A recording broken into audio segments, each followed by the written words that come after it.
আসসালামু আলাইকুম।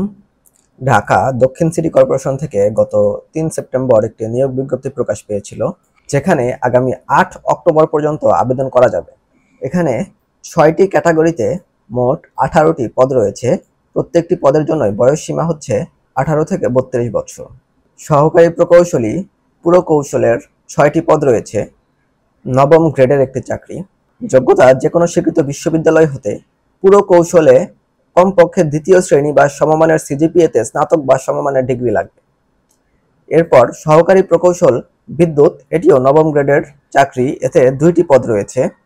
যোগ্যতা যেকোনো স্বীকৃত বিশ্ববিদ্যালয় হতে বিদ্যুৎ প্রকৌশলে কমপক্ষে দ্বিতীয় শ্রেণী বা সমমানের সিজিপিএতে স্নাতক বা সমমানের ডিগ্রি লাগবে।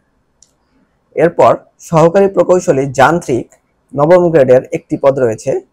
যেকোনো স্বীকৃত বিশ্ববিদ্যালয় হতে যন্ত্র প্রকৌশলে কমপক্ষে দ্বিতীয় শ্রেণী বা সমমানের সিজিপিএতে স্নাতক বা সমমানের ডিগ্রি। এরপর উপসহকারী প্রকৌশলী পুরকৌশল, এটি 10ম গ্রেডের একটি পদ। 5টি পদ রয়েছে।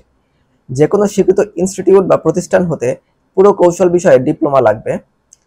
এরপর উপসহকারী প্রকৌশলী যান্ত্রিক, এটিও 10ম গ্রেডের একটি পদ রয়েছে। যেকোনো স্বীকৃত ইনস্টিটিউট বা প্রতিষ্ঠান হতে যান্ত্রিক পাওয়ার বা অটোমোবাইলে প্রকৌশলে ডিপ্লোমা লাগবে।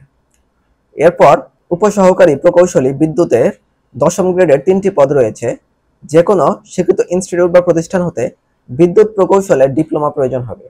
অর্থাৎ 3টি পদের নবম গ্রেডের পদগুলোর জন্য স্বীকৃত বিশ্ববিদ্যালয় থেকে স্নাতক লাগবে এবং 10ম গ্রেডের পদগুলোর জন্য ইনস্টিটিউট হতে ডিপ্লোমা লাগবে সংশ্লিষ্ট বিষয়ে। প্রত্যেকটি পদের ক্ষেত্রেই 1 আগস্ট 2025-এ বয়স হতে হবে 18 থেকে 32 বছর। প্রার্থীকে টেলিটকের ওয়েবসাইট dscc.teletalk.com.bd এই ওয়েবসাইটে গিয়ে আবেদন করতে হবে। আবেদন করার সময়সীমা 8 সেপ্টেম্বর সকাল 10টা হতে 8 অক্টোবর বিকাল 5টা পর্যন্ত, অর্থাৎ 1 মাস সময় দেওয়া হয়েছিল। এই সময়ের মধ্যে আবেদন করে ইউজার আইডি পাওয়া ব্যক্তিগণ পরবর্তী 72 ঘন্টার মধ্যে টাকা জমা দান করতে পারবেন। টাকার পরিমাণ হচ্ছে প্রতিটি পদের জন্যই 223 টাকা। তবে যদি কেউ অনগ্রসর জাতি অর্থাৎ ক্ষুদ্র নৃগোষ্ঠী, শারীরিক প্রতিবন্ধী বা তৃতীয় লিঙ্গের প্রার্থীরা থাকে তবে তাদের জন্য যে কোনো পদের ক্ষেত্রেই আবেদন ফি হবে 56 টাকা। টাকা জমা দেওয়ার জন্য টেলিটকের যে কোনো প্রিপেড নম্বরে আবেদন ফি এর সাথে আরও 6 টাকা যোগ করে রিচার্জ করতে হবে এবং প্রথম এসএমএসটি লিখতে হবে ডিএসসিসি স্পেস ইউজার আইডি এবং পাঠাতে হবে 16222 নম্বরে।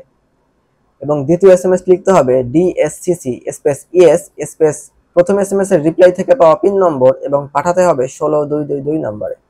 এর রিপ্লাইয়ে একটি ইউজার আইডি এবং পাসওয়ার্ড দেওয়া হবে, যেগুলো ব্যবহার করে পরবর্তীতে প্রবেশপত্র ডাউনলোড করতে হবে।